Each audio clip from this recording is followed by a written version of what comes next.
की एक जो विटाले म्हणून आहेत ते सर्टिफिकेशन आणि ट्रेनिंग प्रोव्हाइड करतात. सो हेनरीज इमॅजिनेशन एकदम लहान मुलांचं आहे, 5-6 वर्षाच्या त्या एजच्या मुलांचं. स्वतःहून वाटत होतं की आपण आपल्या व्ह्यूअर्स सबस्क्रायबर्स जे आहेत त्यांना देखील हा फायदा व्हावा आणि फ्रीमध्ये तुमच्याबरोबर शेअर करते आहे. पण मी हे सेशन्स पेड घेतले आहेत. नमस्कार मंडळी, खूप खूप स्वागत आहे तुमचं नवीन एका व्लॉगमध्ये आणि तुमचा छान प्रतिसाद आहे प्रिव्हियस व्लॉगला. सो त्यासाठी खूप खूप धन्यवाद आणि असंच तुमचा सपोर्ट असू द्या. आणि तुम्ही जर नवीन असाल या चॅनलवर, तिथे मी रेश्मा, मी डेली ब्लॉग्स बनवते आणि काही लाईफ अपडेट्स असतात माझं. मी नवीन वर्षापासून डेली रिच्युअल जे फॉलो करते आणि लॉ ऑफ अट्रॅक्शनमध्ये ज्या ज्या गोष्टी आणि ज्या घडामोडी माझ्या लाईफमध्ये घडतात आणि ज्याचा मला फायदा होतो त्या मी तुमच्याबरोबर शेअर करत असते. सो आजचा व्हिडिओ देखील त्याचवरती आधारित आहे आणि मला मनापासून जर कुठली गोष्ट वाटली की तुमच्याबरोबर शेअर करावी जेणेकरून तुमचा देखील तेवढाच फायदा होईल आणि त्या गोष्टीचा तुम्हाला उपयोग करून घेता येईल, त्या गोष्टी मी तुमच्याबरोबर नक्कीच शेअर करते. आणि नेहमीच माझा तो प्रयत्न असतो की मी जे काही व्हिडिओ आणि ब्लॉग्स बनवू त्यामधून तुमच्या लाईफमध्ये काहीतरी व्हॅल्यू ॲडिशन व्हावी आणि जेणेकरून ते मला समाधान देतं. आणि तीच गोष्ट मला बऱ्याच दिवसांपासून वाटते की जर व्हॅल्यू ॲडिशन करू शकतो तरच ब्लॉग बनवायचा, अदरवाईज तोपर्यंत त्या प्रश्नाचं उत्तर शोधत राहा की काय करता येईल जेणेकरून आपण आपल्या व्ह्यूअर्स जे सबस्क्रायबर्स आहेत ब्लॉग्स बघण्यासाठी वेळ देतात तेवढा तरी त्यांचा पूर्ण वेळेचा उपयोग झाला पाहिजे. सो आता मला म्हणजे जसं की मी प्रिव्हियस 1-2 ब्लॉग्स जे आहेत ते जे माझी इंट्युशन्स आहेत, लॉ ऑफ अट्रॅक्शन फॉलो करते, माझं डेली रिच्युअल फॉलो करते, त्यामधून जे कॉन्सिक्वेन्सेस असतात. एक तुम्ही हॅबिट सुरू करता तेव्हा त्यामुळे त्याचे जे साईड इफेक्ट्स मग चांगले असतात किंवा वाईट असतात.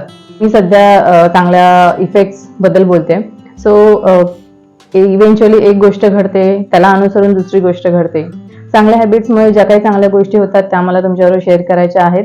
सो गेले 2 ब्लॉग्स तुम्ही बघितलेच असेल, बघितले नसेल तर प्लीज आवर्जून बघा आणि हा ब्लॉग देखील तुम्ही पूर्ण बघा. सो एक चांगली गोष्ट केली तर पुढे दुसरी चांगली गोष्ट होते आणि अशी जी एक चेन आहे ती मला कंटिन्यू करायची आहे. सो जर गेले काही 2 ब्लॉग्स मला स्वतःहून मनापासून वाटलं की काही चांगल्या गोष्टी मला तुमच्याबरोबर शेअर करायच्या आहेत, जे माझे अनुभव आहे तेच माझ्या ब्लॉग्समध्ये तुम्हाला बघायला मिळतात. सो गेल्या ब्लॉग्समध्ये मी ऑफकोर्स तुमच्याबरोबर शेअर केलं की चांगल्या हॅबिट्स मी फॉलो करते. सो त्याच हॅबिट्समधून आता एक असा विचार मला मनातून सारखा येत होता की जर सगळ्या चांगल्या हॅबिट्स आहेत आणि सगळ्याच एका दिवसात आपण फॉलो करू शकत नाही. सो मला तुमच्याबरोबर जे डेली रिच्युअलमधली एक गोष्ट सुरुवात करायची आहे आणि ती म्हणजे एक्सरसाइज. जे आपले बंधू आहेत, भगिनी आहेत, मी प्रत्येकासाठीच म्हणेन, कारण प्रत्येक जण आयुष्य जगतोय म्हटल्यावरती प्रत्येकाची जी फिजिकल हेल्थ आहे ती चांगली ठेवणं गरजेचं आहे आणि त्याचबरोबर मेंटल हेल्थ देखील योग्य म्हणजे त्याकडे लक्ष देणं गरजेचं आहे. कारण डिप्रेशन, स्ट्रेस आणि अशा बऱ्याच गोष्टी मेंदूवरती खूप ताण येत असतो. सो मी एक्सरसाइज म्हणजे मी योगाकडे जास्त फोकस करते. योग आहे लाईफमध्ये तर सगळ्या गोष्टी आपोआप दूर राहतात. म्हणजे जे टॉक्सिन्स आहेत, डिसीजेस आहेत, कुठलेही प्रकारचे आजार तुम्ही म्हणा, सगळ्या गोष्टी आपल्यापासून खरंच बऱ्यापैकी लांब राहतात. सो योगामध्ये बऱ्याच गोष्टी फक्त एक्सरसाइज शी संबंधित नाही आहेत. सो एक्सरसाइज बरोबर तुम्ही तुमच्या लाईफमध्ये एकंदरीत सकाळी उठल्यापासून ते रात्रीची दिनचर्येचा देखील तेवढाच महत्व आहे योगामध्ये. सो योगा हे फक्त एक एक्सरसाइज पर्यंत त्याची लिमिटेशन नाही आहे. त्यामध्ये प्राणायाम येतं, त्यामध्ये माइंडफुलनेस म्हणजे तुम्ही व्हिज्युअलायझेशन करा, तुम्ही तुमचे मेडिटेशन करा, हे सगळे प्रकार छोटे छोटे ऍड करून पूर्ण योगा होतो. सो योगा म्हणजे फक्त एक्सरसाइज नाही. सो योग हा म्हणजे तुमची बॉडी आहे ती तुमच्या माइंड सोबत अलाइनमेंट मध्ये घेण्यासाठी असते. सो मी नेहमीच योगा प्रिफर करते कुठल्याही एक्सरसाइजच्या फॉर्ममध्ये. सो मी योगा करते त्यामुळे मी तुम्हाला जास्तीत जास्त चांगल्या पद्धतीने जे माझ्याकडून तुम्हाला सांगता येईल ते मी सांगण्याचा प्रयत्न करेन. आणि हा ब्लॉग यासाठीच मला तुमच्याबरोबर या ब्लॉगमध्ये हीच गोष्ट शेअर करायची आहे की मी तुम्हाला लास्ट ब्लॉगमध्ये जसं सांगितलं की मी योगा सेशन्स ऑनलाईन देखील सुरू केले होते आणि इन फिजिकल लाईक क्लासेसमध्ये देखील जात होते. पण त्यापेक्षा मला ऑनलाईन योगा सेशन जे मी अटेंड करते त्यामध्ये बरेच बेनिफिट्स मला आढळून आले. जसं की त्यामध्ये योगा सेशन्स तर होतातच, त्याचबरोबर ते जे ऑर्गनायझेशन आहे, जी योगा ज्यांचं मी फॉलो करते ते हॅबिट म्हणून आहे, म्हणजे हॅबिट बिल्डिंग. त्यांचा मेन मोटो आहे की हॅबिट बिल्डिंग करायची आहे. सो त्यांनी आता सध्या तरी हायड्रेशन अशी फर्स्ट मंथमध्ये तुम्ही हायड्रेशन मध्ये पूर्णपणे लक्ष द्या कारण आपण दर दिवशी प्रत्येक म्हणजे कुठली ना कुठली हॅबिट आपण फॉलो करू शकतो, पण कुठलीही हॅबिट डेव्हलप करायला ॲटलिस्ट किमान 21 ते 30 दिवस द्यावे लागतात. सो प्रत्येक महिन्याला ते लोक एक हॅबिट आपण आत्मसात करावी असा त्यांचा हेतू आहे, जे की माझा देखील ह्या वर्षात हेतू आहे. सो त्यांच्याबरोबर खूप माझं छान कनेक्शन झालं आहे. मला आता दर दिवशी मी ते योगा सेशन अटेंड केल्याशिवाय अजिबात राहत नाही. एक हॅबिटच झाली आहे. सो ती हॅबिट म्हणूनच मी फॉलो करते. पण त्यामध्ये त्या लोकांनी बऱ्याच गोष्टी ऍड केल्या, जसे की liver detox session, sugar detox session. Liver detox अजून व्हायचं आहे. त्यामध्ये त्यांनी बऱ्याच गोष्टी सांगितल्या ज्या मला थोड्याफार माहिती होत्या, पण बऱ्याचशा गोष्टी अशा नवीन होत्या की नॉर्मल जेवणातनं देखील आपली शुगर लेवल जी आहे म्हणजे इन्सुलिन कसा वाढतो आणि डिहायड्रेशन जर झालं तर त्याचे परिणाम देखील बॉडीला भोगावे लागतात, आणि ते आपण दुर्लक्ष करतो आणि फक्त साखरेचं प्रमाण कमी आहे का जास्त आहे आपण फक्त याच्याकडे लक्ष देतो. सो ही हॅबिट बिल्डिंग देखील त्यांनी छान पद्धतीने मॅनेज केली आहे, म्हणजे ज्या पद्धतीने एक एक गोष्ट ती लोक इंट्रोड्यूस करतायत त्यांच्या मेंबर्सना. सो ते मला खूप आवडलं. त्यामुळे मला आतून स्वतःहून वाटत होतं की आपण आपल्या व्ह्युअर्स, सबस्क्रायबर्स जे आहेत, आपला व्हिडिओज, आपले ब्लॉग्स जे कोणी बघतो त्यांना देखील हा फायदा व्हावा. आणि हे माझ्याकडून तरी ऑफकोर्स मी फ्रीमध्ये तुमच्याबरोबर शेअर करते आहे, पण मी हे सेशन्स पेड घेतले आहेत आणि 12 मंथ्सचे मी घेतले आहेत. त्यांची 3 मंथ्स, 6 मंथ्स आणि 12 मंथ्स असे त्यांचे 3 मेंबरशिप्स आहेत. सो 3 आणि 6 मंथ्स वाल्यांसाठी थोडेफार बेनिफिट्स आहेत, पण 12 मंथ्स मेंबर जे आहेत त्यांच्यासाठी सगळे सेशन, वेगवेगळ्या प्रकारचे सेशन्स ते अटेंड करू शकतात. त्यात त्यांना काही रेस्ट्रिक्शन्स नाही आहेत. सो मला असं पाहिजे होतं की मला त्यांच्याकडून जे काही सेशन्स आणि जितके काही बेनिफिट्स घेता येतील या सेशन्स थ्रू ते मला घ्यायचे आहेत. आणि मला स्वतःहून असं वाटतं की ते बेनिफिट्स मी माझ्यापर्यंत ठेवू नये, ते मला तुमच्याबरोबर देखील शेअर करायचे आहे. सो मी तुमच्याबरोबर माझ्या डेली लाईफमध्ये ज्या काही गोष्टी होतात लॉ ऑफ अट्रॅक्शनशी संबंधित तशा पद्धतीने त्या गोष्टी, ते थॉट्स जे आहेत ते मी तुमच्याबरोबर शेअर करतेच, पण थॉट्स फक्त शेअर केले जातात. आणि मला असं वाटतं की कृतीतून, जसं की मी तुमच्याबरोबर एक्सरसाइजेस शेअर करू शकते आणि त्या कृतीतून तुमची फिजिकल आणि मेंटल हेल्थ माझ्याबरोबर तुमची देखील छान राहावी. ज्यांना गरज आहे जास्त त्यांनी नक्कीच माझे सेशन्स, म्हणजे मी योगा जे काही तुमच्याबरोबर शेअर करण्याचा प्रयत्न करते ते आवर्जून बघा. तुम्हाला जितकं काही करता येईल तितकं करा. तुमच्या ज्या लिमिट्स आहेत, ऑफकोर्स आपलं माइंड लिमिट आधीच घालायला सुरुवात करतं. सो त्या थोड्या थोड्या लिमिट्स आपल्याला क्रॉस करायच्या आहेत आपल्या चांगल्यासाठी आणि चांगली हॅबिट डेव्हलप करण्यासाठी. तो एका वेळी एक हॅबिट डेव्हलप करायची आहे. सो तुम्ही देखील हायड्रेशन तुमच्या बॉडीला योग्य पद्धतीने द्या. जेव्हा जेव्हा तुम्हाला वाटेल, आठवण येईल, दर तासाला ॲटलिस्ट ग्लासभर तरी पाणी प्या. कारण दर तासाला म्हटल्यावरती तुम्ही ॲटलिस्ट 1 तासाने 2 तासाने तरी पाणी प्याल, आणि दर तासाला ॲटलिस्ट किमान हाफ ग्लास तरी तुम्ही पाणी प्या, जेणेकरून तुमचे 8 ते 10 ग्लास जे आपण मॅक्झिमम रिक्वायरमेंट असते पाण्याची आपल्या बॉडीला ती पूर्ण होते. आणि कधी उन्हाळा जास्त असतो, कधी कमी असतो. सो आपली बॉडी प्रत्येकाची वेगवेगळ्या पद्धतीने रिॲक्ट करते. पण सिप बाय सिप पण पिणं म्हणतात, सिप बाय सिप ॲटलिस्ट प्या. पण मी सद्गुरूंचं खूप त्यांचे छान ब्लॉग्स मी बघते, त्यांचे जे विचार आहेत ते मी आत्मसात केले आहेत. सो त्यांच्या एका ब्लॉगमध्ये म्हणजे मी ऐकलं होतं की पाणी थोडं थोडं, एकदम 1 सीप 2 सीप असं कधीच पिऊ नये, कारण बॉडी काय करते, ते पाणी पूर्ण ऍब्झॉर्ब करते आणि आपल्या बॉडीमध्ये वॉटर रिटेन्शन सुरू होतं, आणि त्यामुळे काय होतं, आपली बॉडी जी आहे वॉटर पूर्णपणे रिलीज करत नाही. टॉक्झिन्स जे असतात ते आपल्या बॉडीमध्ये राहतात. सो एका वेळी जेव्हा तुम्ही पाणी प्याल, सो माझी ही एकच टिप असेल, तर डिहायड्रेशन साठी आपण पाणी तर पितो, पण थोडं थोडं नाही प्यायचं आहे. पिला तर ऍटलिस्ट तुम्ही लक्ष द्या की तुम्ही 1 ग्लास, एवढा जो 1 ग्लास असतो तो पूर्ण प्याल.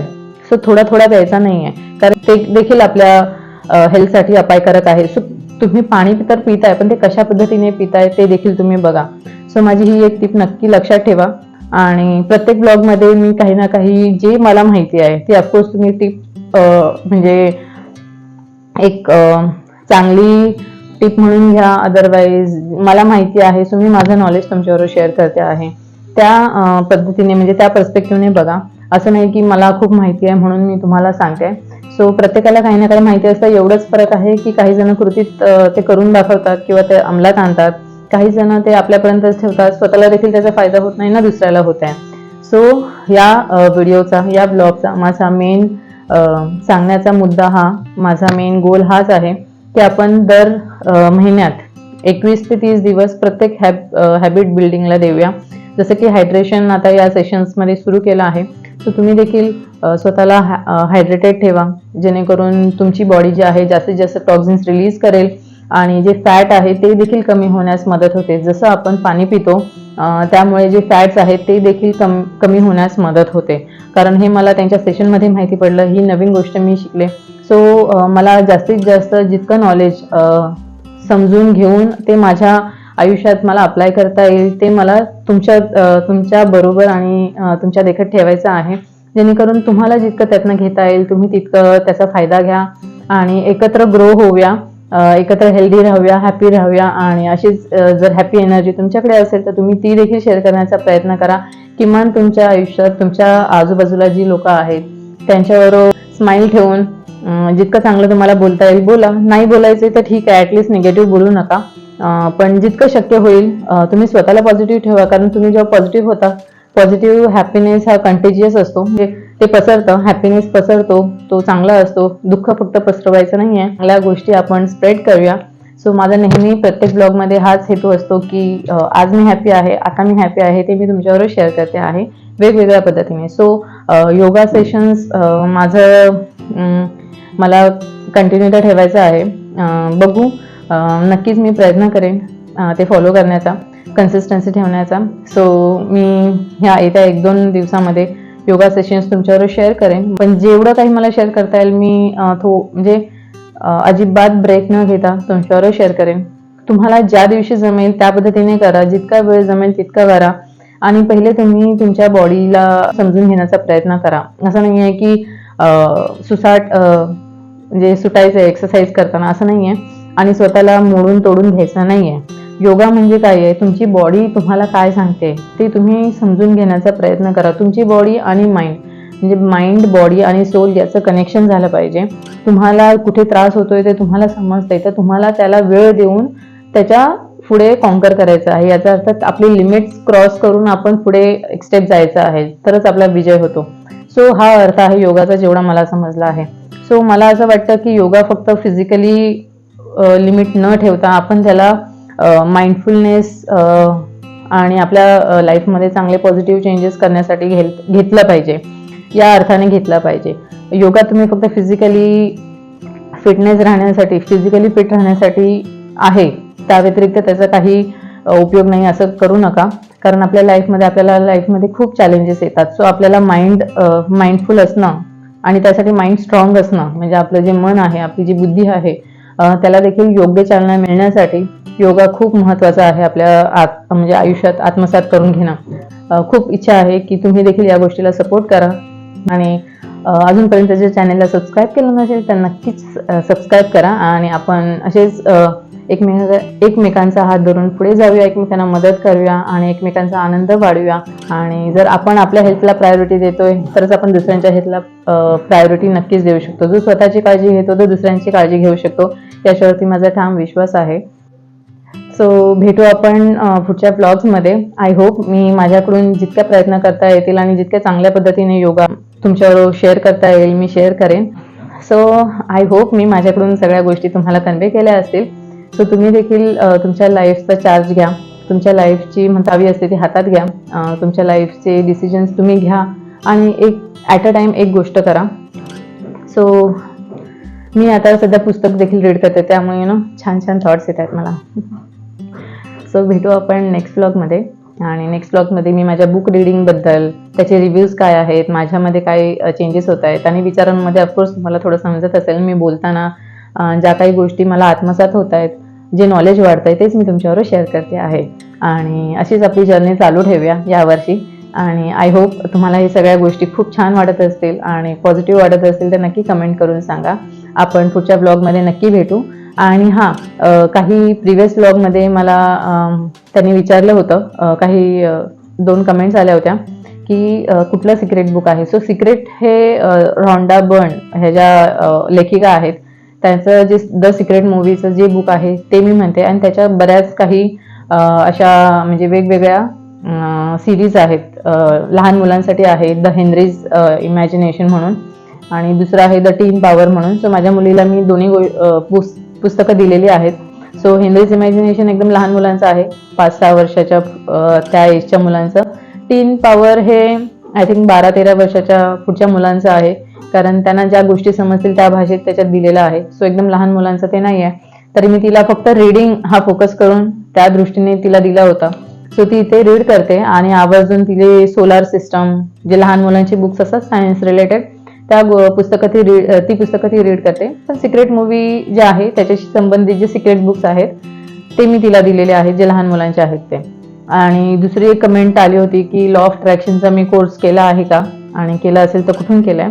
सो अजून तरी मी कुठला लॉ ऑफ अट्रॅक्शनचा कोर्स केला नाहीये. येस, फ्युचरमध्ये मला नक्कीच करायला आवडेल, पण सध्या तरी मला स्वतःहून असं वाटतंय की लॉ ऑफ अट्रॅक्शन म्हणजे तुम्ही जर इंटरनेटवर सर्च केला तर खूप सारे त्याचे कोचेस आहेत, ते सगळ्या गोष्टी सांगतायत आणि त्याचे फ्रीमध्ये देखील त्यांचं एज्युकेशन प्रोव्हाइड करतायत. सो मला बऱ्यापैकी सिक्रेट मूवीमधून जे कळलं आहे, आणि रॉन्डा बर्न आहेत ना, ज्या लेखिका आहेत रॉन्डा बर्न, मी त्यांच्याच म्हणजे यूट्यूब चॅनलवरती त्या ज्या क्वेश्चन्सची आन्सर्स देतात. परत त्यांचे काही द हिरोज आणि how secret changed my life, त्यामध्ये अशा खूप साऱ्या स्टोरीज आहेत. त्यामध्ये वेगवेगळ्या माणसांचे म्हणजे वेगवेगळ्या लोकांचे खूप अनुभव आपल्याला ऐकायला मिळतात, त्यातनं शिकायला मिळतं. सो मला सध्या तरी अजूनही वाटत नाहीये की मी अजून काही वेगळा कोर्स करू, पण समजून सांगण्याचा नक्कीच प्रयत्न करते. आणि तुम्ही देखील त्या गोष्टीचा पुरेपूर तुमच्या लाईफमध्ये पॉझिटिव्हरित्या फायदा करून घ्या, उपयोग करून घ्या ह्या गोष्टीचा, जो लॉ ऑफ अट्रॅक्शन आहे. कारण लॉ ऑफ अट्रॅक्शन म्हणजेच निसर्गात ऑलरेडी ॲक्टिव्ह आहे, जो आपण ना बदलू शकत, ना त्याला थांबवू शकत, ना त्याला फक्त आणि फक्त आपल्यासाठी किंवा दुसऱ्यासाठी काम करणार नाही तो. अशा गोष्टी होणार नाही आहेत. सो तो निसर्गाचा नियम आहे, तो होत राहणार आहे. जसं की गुरुत्वाकर्षणाचा नियम आहे, तो आपण थांबवू शकत नाही, चेंज करू शकत नाही आपल्यासाठी, दुसऱ्यांसाठी. सो तसाच हा नियम आहे, तो तुम्ही डोक्यामध्ये फिट करून घ्या की हे तुम्ही विचार करा, अदरवाईज त्याबद्दल विचार करू नका, हे होत राहणार आहे. सो बेटर आहे की आपण ते समजून घेऊन आपण आपल्यासाठी आपल्या पद्धतीने, जसे की अभ्यास करून आपण काही गोष्टी शिकून घेतो आणि मग त्यावरती काम करतो. सो याचा देखील मी स्वतःहून ज्या पद्धतीने जे रिसोर्सेस मला अवेलेबल आहेत, माहिती आहेत, पुस्तकां थ्रू, मोस्टली मी पुस्तकातूनच वाचलं आहे, त्यामध्ये त्यांनी जे दिलं आहे. आणि नंतर त्यांच्या चॅनलवरती मी मोस्टली त्यांचं बघते. आणि जो विटाले आहेत, जॅक कॅनफिल्ड आहेत, असे जे लॉ ऑफ अट्रॅक्शनचे कोचेस आहेत, मी त्यांचे ब्लॉग्स बघते, ज्यांनी सिक्रेट मूवीमध्ये खूप छान काही सांगितलं आहे, जे स्वतः सिक्रेट मूवीच्या आधीपासून लॉ ऑफ अट्रॅक्शन फॉलो करतायत. परत नेव्हिल गोडार्ड म्हणून आहे, ते लॉ ऑफ अझम्पशन म्हणजे सेमच आहेत दोन्ही गोष्टी, पण ते एक अझम्पशनच्या दृष्टीने सगळा जो नियम आहे तो एक्सप्लेन करतात. सो मी हे जे मोठे मोठे द सिक्रेट आणि द लॉ ऑफ अट्रॅक्शन आणि द लॉ ऑफ अझम्पशन याचे जे गुरुज आहेत मोठे, मी मोस्टली त्यांचे ब्लॉग्स बघते, त्यांचे व्हिडिओज बघते, त्यांची शिकवण घेते आणि त्यातूनच मला खूप इतके छान अनुभव येत आहेत की मला अजून कुठून सर्टिफिकेशन करण्याची गरज वाटत नाही सध्या तरी. पण नक्कीच मी त्यांच्यापैकी एक जो विटाले म्हणून आहेत, ते सर्टिफिकेशन आणि ट्रेनिंग प्रोव्हाइड करतात. सो इन फ्युचर मी नक्कीच त्यांच्याकडून घेण्याचा प्रयत्न करेन. पण सध्या तरी आपल्या मनाचं ऐकणं आणि लॉ ऑफ अट्रॅक्शन पूर्णपणे ज्या टूल्स आहेत, ज्या टेक्निक्स आहेत, त्या तुम्ही रिच्युअल्स ॲज अ फॉलो करा. आपोआप तुम्हाला ह्या सगळ्या गोष्टी तुमच्या लाईफमध्ये दिसू लागतील. सो यावरती मी आता जास्त काही बोलत नाही. पुढच्या ब्लॉगमध्ये नक्की तुम्ही कमेंट करून सांगा. मी प्रत्येक ब्लॉगमध्ये तुमच्या कमेंट्सचा आणि तुम्हाला जे काही प्रश्न आहेत त्याचं नक्कीच उत्तर देण्याचा प्रयत्न करेन माझ्या परीने. सो आजच्या ब्लॉगमध्ये मी इतकंच सांगते. सो भेटू आपण ब्लॉग्स नेक्स्ट योगाच्या ब्लॉग्समध्ये आणि काही ज्या पर्सनल टॉक्स असतील त्या ब्लॉग्समध्ये. सो आय होप तुम्हाला हे सगळं आवडलं असेल आणि मनापासून जर आवडलं तर नक्की कमेंट करून सांगा आणि लाईक नक्की करा. लाईक केला तर नक्कीच हा व्हिडिओ पुढे प्रमोट होतो आणि चांगल्या गोष्टी, पॉझिटिव्ह हॅपीनेस जो आहे तो फक्त आपल्यापर्यंत ठेवायचा नाही आहे, तो आपण शेअर करायचा आहे. जितका आपण तो शेअर करू तितकाच तो 10 टाइम 100 टाइम्स आपल्यालाच त्याचा फायदा होणार आहे. सो माझा हा एकच हेतू आहे की जितकं माझ्याकडे आहे तितकं मी तुमच्याबरोबर शेअर करू आणि मी सुरुवात केली तरच ते माझ्याकडे रिटर्नमध्ये चांगल्या पद्धतीने येईल. सो तुम्ही देखील तो हेतू ठेवा, दुसऱ्यांबरोबर चांगल्या चांगल्या गोष्टी शेअर करा, तुमच्याकडे त्या द्विगुणित होऊन येतील. सो एकमेकाला हेल्प करूया आणि नक्कीच चांगल्या गोष्टी शेअर करत राहूया. सो भेटू आपण नेक्स्ट ब्लॉगमध्ये. टिल देन सगळ्यांनी काळजी घ्या. बाय.